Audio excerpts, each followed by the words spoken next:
This is Isolation Nation. Hair got you down right now? Don't worry. Cin's got it covered. I'm Cindy Duplantis, and have you contemplated shaving your head or not to shave your head? Yeah, actually I am right now. Well, I'm going to answer that for you shortly. Okay, I'll hold off. Plus, of course, Sean Cullen. I understand you have a couple of tough guys on the show today, and I always thought they never got their due. Oh, we do too, and that's why we had Sean serenade Monday's tough guy. This is the ballad of George LARAQUE. If you fight with him, you're gonna get a shock. Anybody else hear some Johnny Cash? Caught the Sunday smell of someone frying chicken. George LARAQUE was an all-time fighter, but the fear of the fight was his toughest fight. There's many guys that we lost that were coping that anxiety with drugs, with alcohol. Today on the show, it's one of those guys we almost lost. Fedoruk waiting to pound him with less, and now Fedoruk coming back with less. Todd Fedoruk fought anyone and everyone that came his way, but that came with a price. Today, he talks about his price. As well, another enforcer. Janssen and LeBlond, and this is absolutely no surprise. That's right, Cam Janssen. Janssen and Fedoruk never fought, actually, but you know about this, right? The 6 degrees of Kevin Bacon. First up on Isolation Nation, 6 degrees of separation. Can we do it for those two?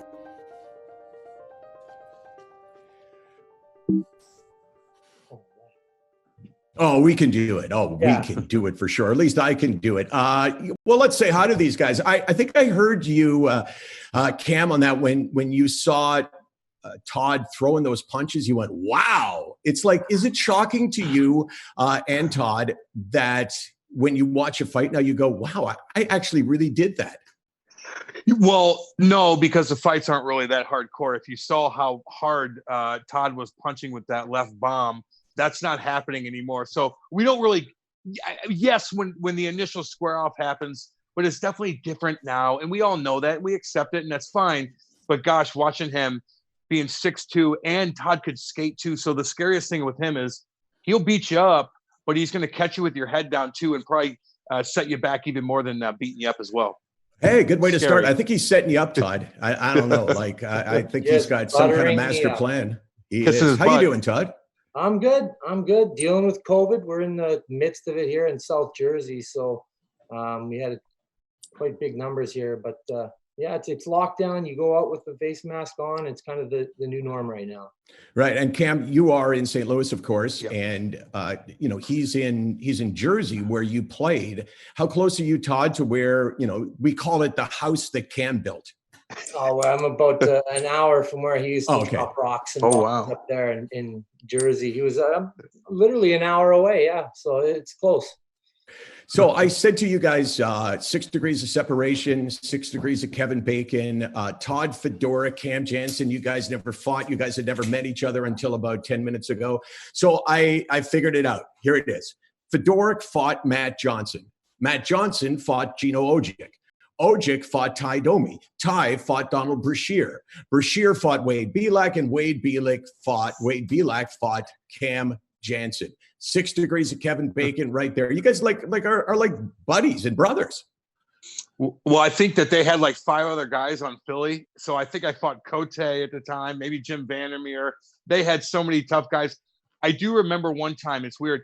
I was warming up for a game, and I think you just got called up, or maybe your hand was broke at the time, and you walked by, and I'm on the bike. And I'm like, I was actually happy. I was happy that your hand was in a cast because I wasn't going to have to deal with you that night. But you guys always had a ton of big boys, and it was always scary going into Philly or the old Spectrum back in the day too. Oh God. Isn't that amazing though? Like I remember those times, and you know who you're going in to see the night before. And if you hear from other guys that he's got a weak paw, I'm not going to lie, that veil of anxiety is lifted a little bit, because he's got a bad paw. I'm going to try and be a player tonight. You actually play a little bit better too, huh?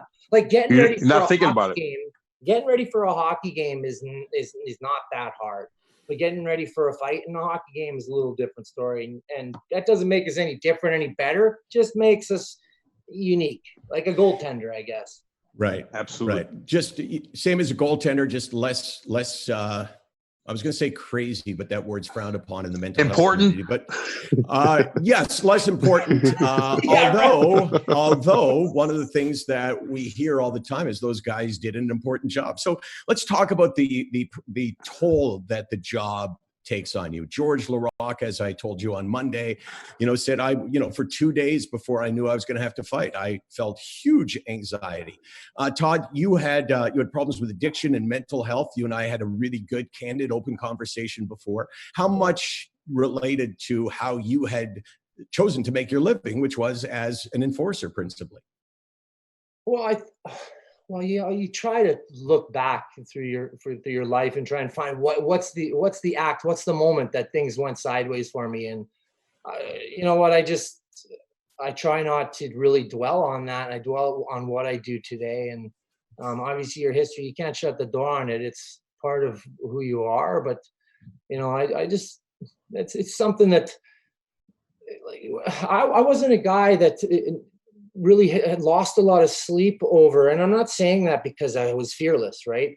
I just really don't believe that I developed the ability to even experience some level of proper fear or know what anxiety is. Now, you're just too young. I mean, I was 16, 17 years old and I'm fighting, so I never really knew what anxiety was, what depression was, till I was actually done playing and had some time to look at that stuff. But during the career, yeah, man, I guess like with any job, you have a high level. Like we're top performers. I like to take a lot of pride in saying I was an elite performer in the NHL. Right? There's only 750 contracts, man, and I wasn't blessed with a lot of skills, but I'll be pretty hard pressed to find a teammate that didn't say I wasn't all in. So, and that's what I think. Like guys like Jammer, man, perfect example. Like we're guys that aren't supposed to be there, and for a lot of people might irk them. But you put us in a locker room, and you understand what we do and what our teammates appreciate what we do. That's where that role is, and I think that the boys missed that in the locker room a little bit. Cam, what about you? Your experience with mental health, were you unscathed by it? I'm not just talking about the fear of the fight, which may or may not have been something you experienced, but mental health is something specific. What's your history, if anything? I'm a pretty happy guy. Anything that the depression I've ever put on myself was because of what I did. I got into a lot of things, man. I did. Again, you're playing for your hometown. You're getting a lot of attention. You're craving attention. Was a buildup for fights agonizing? Oh God, yeah. I mean, big time. And fighting in front of my family. My buddies are all texting me all day, and not that that's a big of a deal, but I was worried about getting knocked out. That was stressful in its own way. But dealing with being that guy on the ice and entertaining, and then going off the ice and being that same guy, and people, I just wanted to be in the mix all the time. And I worked my butt off just to be where I'm at. But I partied hard, and I brought a lot of weird things on myself. And dealing with that, crawling out of those holes. Now it's different than having mental health. Like I think I'm okay as far as, again, I'm a happy guy. Do I go through weird phases? Oh God, yes. But a lot of things that happened to me that were hardcore that I had to deal with, I brought on myself for sure. Hey Todd, so explain to Cam what depression feels like to you, because here, one of the things about something like depression is if you haven't been through it, you really can't understand it. You think you can, right? Because we use the word depression all the time to describe like a bad time in my life. And my best example is, and I use this all the time, my mom died 18 months ago. That makes me sad, but it doesn't make me depressed. Sadness is an inevitability in all of our lives. So Todd, describe to Cam, what is depression like for you? I mean, yeah, that's amazing. It isn't a sadness. It isn't a sadness. For me, it rears itself in emotional instability, right? So instead of lows, it's a high, right? So I'll flip out on the kids, or I'll yell for or raise my voice for no reason and stuff like that's not impulse. It's just I'm engaged, right?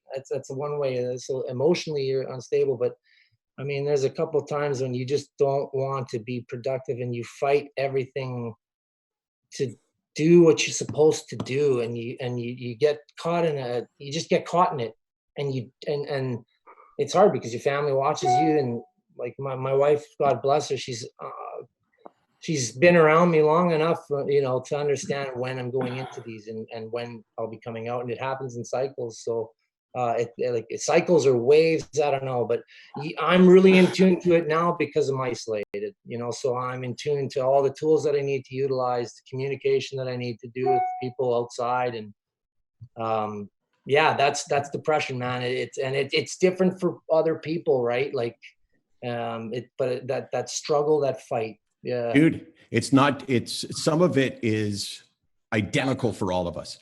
And I'm going to tell you 4 things that I've experienced, and you'll go, yeah, me too. Because we all do. I mean, every single one of us. Now, we all have different lives, different responsibilities. So these things manifest themselves in different ways. But we all feel the same things. But that's kind of a downer. Let's get picked up a bit by my buddy, Sean Cullen. Phil, you roll this and leave these 2 guys up on camera so we can see their reaction. Here's Sean Cullen, the Enforcers. Hi, Michael. It's Sean Cullen here. I understand you have a couple of tough guys on the show today, and I always thought they never got their due. They'll never get in the Hall of Fame. And so I wrote this song for them. Nope. Who cries for the enforcers when their time is through? Who cries for the enforcers? They're fighting for me and for you. Well, they punch other men in the face, and they bleed all over the place, and they take the lumps for us all, and then suffer the referee's call. It's true. Whoa, that's true. Who cries for the enforcers when their time is through? Who cries for the enforcers? They're fighting for me and for you. And when Marshawn licks someone's face, no one's there to put him in his place. Uppercut. I miss Uppercut. the enforcers and their fists. And I hope I don't get them pissed at me. Who cries for the enforcers when their time is through? Who cries for the enforcers? They're fighting for me and for you. They'll never make it to the Hall of Fame, but they're such a big part of the game. And Not anymore. Not anymore. Bye-bye. See, and they're attacked by the press, but I love the enforcers. But who cares for them when they're through? Who cares for the enforcers? They fought for me and for you. Bravo, big boy. I hope that Bravo. eases the pain. Right on. And I hope you had a great interview with them. I'll be back later. That was good, man. That was good. I can't stress enough just how amazing he's been. I mean, Sean is very successful, very accomplished comedian, actor, performer, and all of that. And every morning I wake up, I get an email from him that says, "Hey, do you want something today?" And I say, well, sure. Who's going to say no? And then, he comes up with these things out of nowhere. He's a huge sports fan. So I thought that was really good. And he sent another song, which we'll play at the bottom of the show. So I'm going to tell you now 4 things, Todd, that I've experienced. And you say check or no, not me. First one, the loss of the ability to experience joy. When you're depressed, nothing feels good. Yeah. Check. Okay, check on that one. Loss of self-esteem, the loss of the belief in yourself. Check. Yeah. Feeling of loneliness, like, God, I'm all alone and no one could possibly understand me. forced. Okay, and hopelessness. This rut that you get in that makes you feel like, God, I'm never getting out of this, and especially at the beginning when you start to suffer. Yeah. Okay. Check, man. Yeah. Yeah, we all go through mostly the same thing. So Cam, you just heard a really good explanation from a guy from the heart, from the soul, talking about what is depression. What did you make of that? Well, what you're saying, I kind of go through the same kind of thing. Maybe that opens my eyes up. That I probably have a little bit of it too. I'm serious. We're going to diagnose you right here live. Yeah. You have. I think my wife just walked in and said, yeah, you have those symptoms. No, I do. Maybe not on the same level, but oh yeah, dude. Oh, I've been through that. I go through that now. Let me do a checklist with you. Here's the biggest thing, because I get that question every time I speak. Someone will come up to me afterwards and say exactly what you just said. I don't know. Maybe it kind of sounded like you're talking about me. Really? And it's complicated because depression and mental illness don't usually hit you like bam right away. It's a really tiny, slow change in you that you don't know is happening. And then when you realize it's happening, it's already happened because the changes were so minute. But here's one of the key questions. What's a typical thing that brings you joy? And I'm talking basic joy here. Like for me, it's coffee in the morning. I take a sip of the coffee. I go, oh, that was nice. Not like, oh my God, but nice. What brings you basic joy? Doing something productive, having a good interview, doing a good interview with you, or having a good show. And I'm like, yeah, somebody texted me something like, yeah, you were on it today. I'm like, damn right. That's like having a good fight. Maybe not to that euphoric high, but that gets me going. Doing something. Kate laughing at me. My cat's looking cute sometimes. That kind of stuff. I'm pretty simple when it comes to that. That's basic joy, though. Yeah. I mean, if you're waiting for the lottery to come your way, you're going to be waiting a long time. So the question is, when you're in that hole that I was talking about, can you experience basic joy? Meaning the things that you felt really good with and that you enjoyed, and your cat, looked at you and you went, oh, that's kind of cool. And all of the things you just talked about. When you're not feeling good, can you experience that, or is it impossible? Look, if the cat looks at me cute and I'm down, that's not going to help anything. But if I did something, again, if I go for a run and build my endorphins up, or again, have a good interview, or something that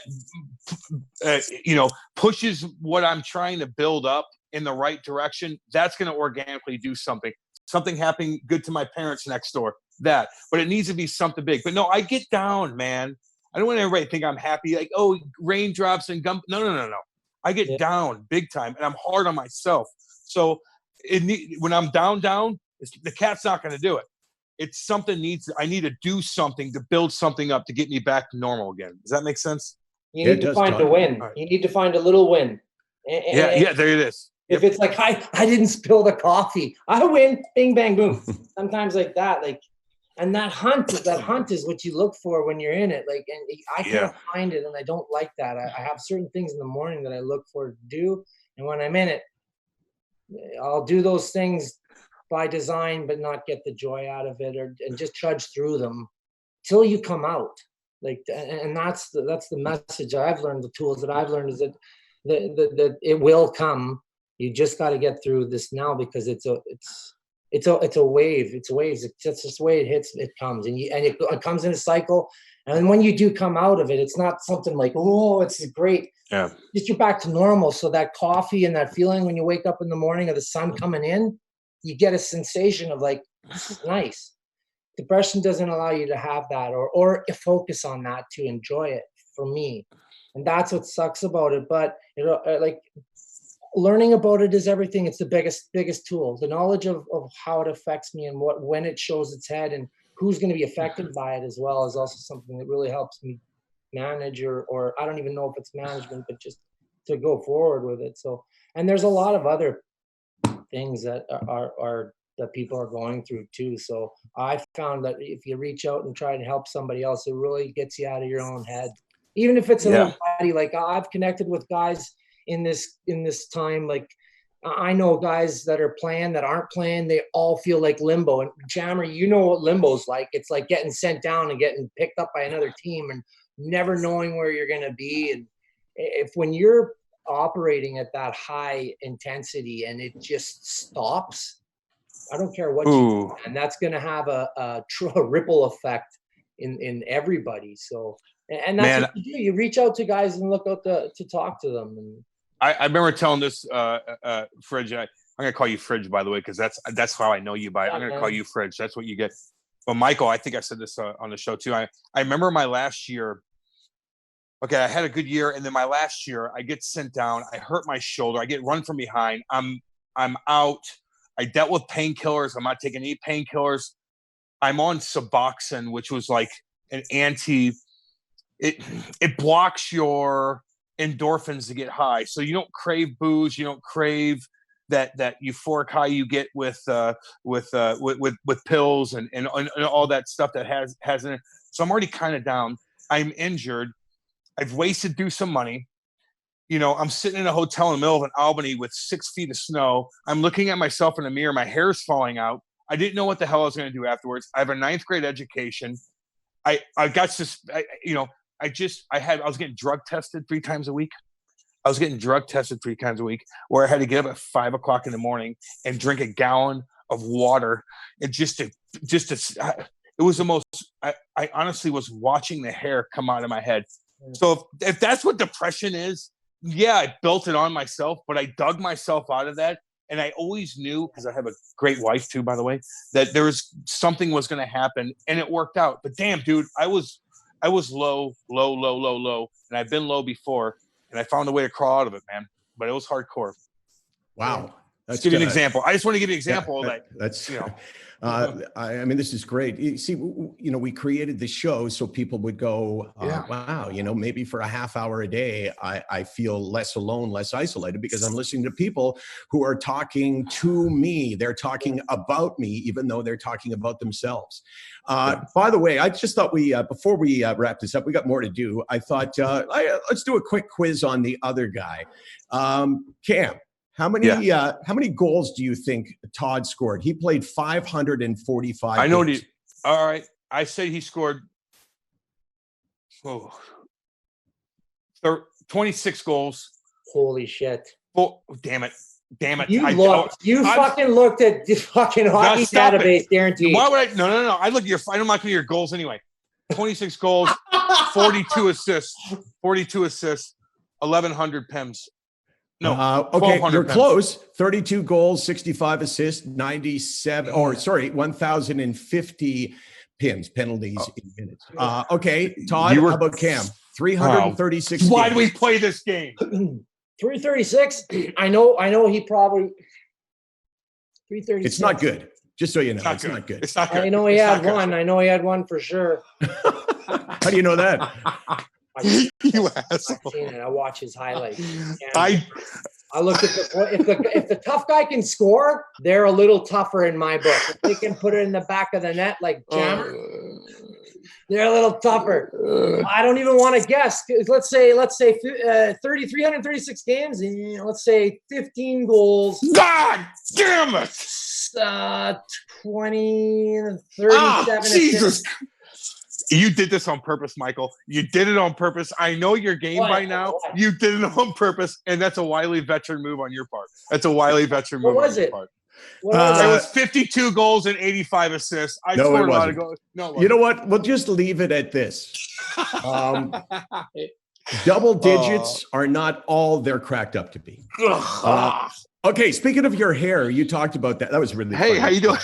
Yeah. Speaking of your hair, though, at this time, none of us can get our hair cut, right? No. Okay, so we went to celebrity hairstylist Cindy Duplantis. We asked her to do 5 parts. The first one was, do not cut your own hair. The second one was, if you cut your own hair, here's how to fix it. And here is number 3. Roll it, Phil. Pandemic Survival, a limited How Not To series from Isolation Nation. This week, how not to get these reactions to your hair.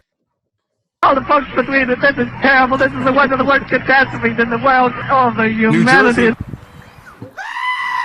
yeah. Cindy Duplantis is a stylist to celebrities and mere mortals as well. Cindy, what about this? Because you've already given us the tip, which is do not cut your hair. Scissors, do not go near those scissors. But how about if I said, say, I want to shave my head? Is that acceptable? What the?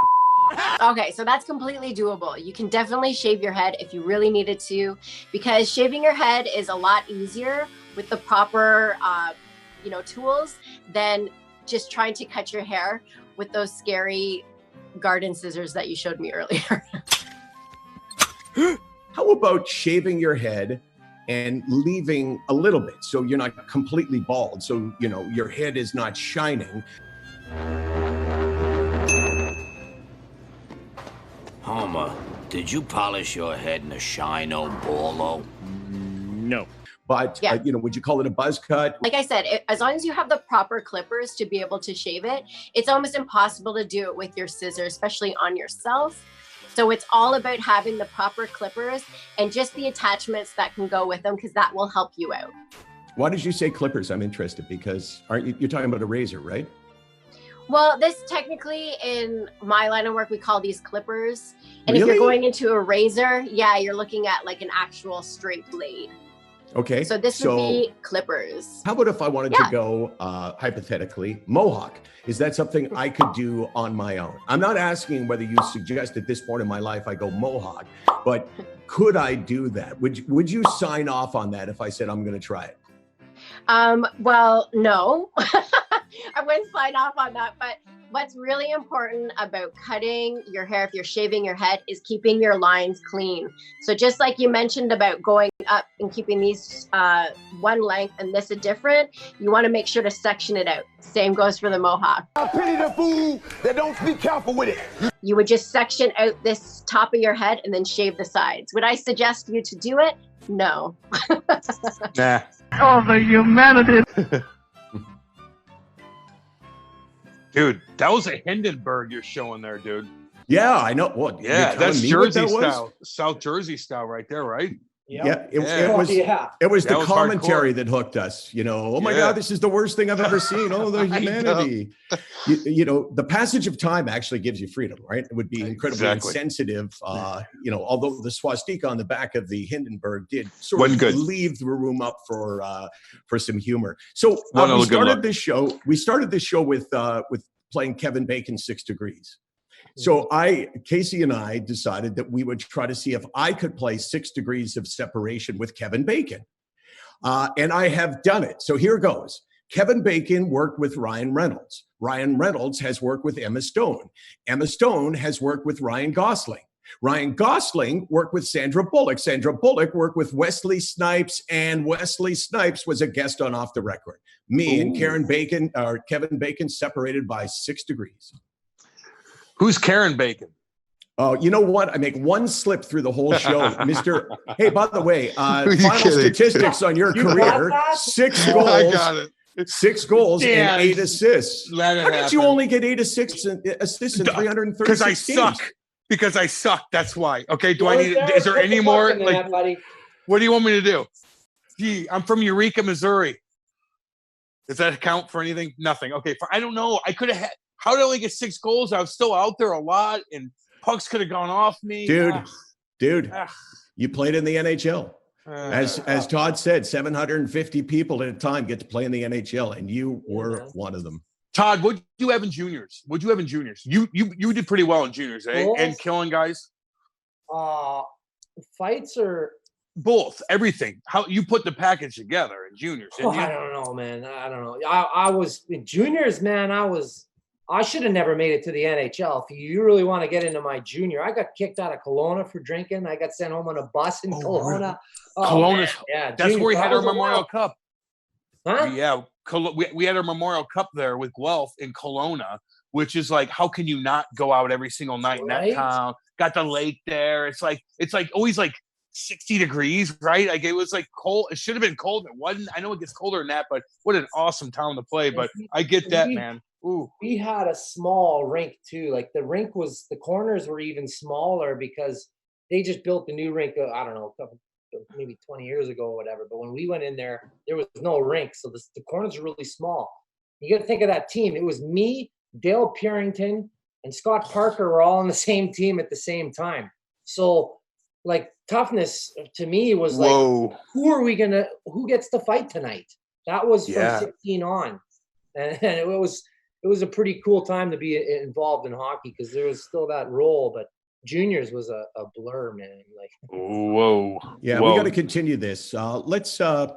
Let's reconvene here. You guys are awesome. I mean, I know Cam from radio, never met him before. I booed him on the ice when he fought Belak. And then, it's funny how you think, guy's a dick for sure. Because you hit Thomas Caberlet like 30 seconds after he gave up the puck. And then you meet a guy. 2.5. Can we get this straight? I'm trying to get the fans back from Toronto, being on your show. It's 2.5. You say 30 seconds, that sets me back another like 3 months. Yeah. See what I got to deal with? These guys in the media, Cameron, they got to get their shit straight. They're killing me. That's why we're getting involved. We're taking over. Mikey, we're taking over. Someone's going to call you and do a podcast. Wait, don't you do one already yet? And you know what? Twitter's going to come after me like, Cam, it was 30 seconds. That's the longest one ever because of you. God, just to create that kind of mock anger in you is a real tribute to my ability to get under people's skin. It's just good to know it's still there. You guys were beyond terrific.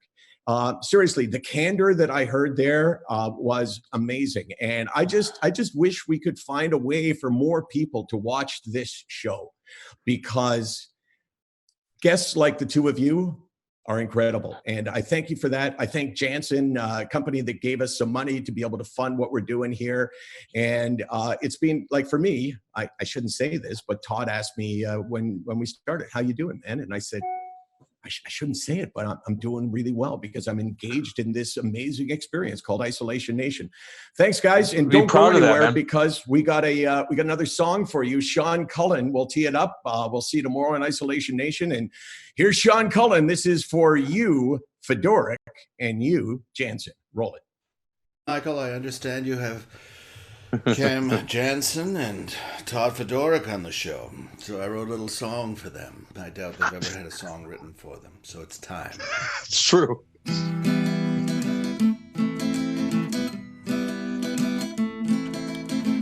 There are men who skate this earth, have to fight to prove their worth. Eyes are hard, their hands are cold, but they have a heart of gold. Daddy's home. Daddy's home. Daddy's home. He won't get that. Daddy's home. There is a man named Todd. With his fists he was a god. Fought with fire, fought with grace. Now there's a titanium plate in his face. Daddy's home. Daddy's home. Good God. Daddy's That's home. hardcore. You hardcore right Daddy's there. home. Hardcore. Oh, man. Cam Janssen is his name. Fighting is his claim to fame. I was cold and his hand was fast. Now he has his own podcast. Daddy's home. Oh, Daddy's my God. home. It's great, man. Daddy's home. Daddy's home. The nicest men you'll ever meet. If you're walking down the street, but you smile as you pass, or they may just kick your ass. Daddy's home. Yeah, he is. Daddy's home. Daddy's home. Daddy's home. Yeah, baby. Michael, that was Michael. That's you though too. I know he can't listen to us right now, but that was you right there. That was good, man. That's very creative. Very creative. Thanks, Awesome man. stuff, dude. Awesome stuff. Yeah. And to be honest with you, everything he said, I believe, right? We'll talk to you guys soon. Love you guys. See you, Fridge. We'll talk soon, buddy. Absolutely, man. Anytime. Yeah, I'm gonna get your number from him. We're gonna do this up. We need to talk a little more too, by the way. We'll see you guys. Thanks, guys, for having us. Thanks, boys. Oh my God, that was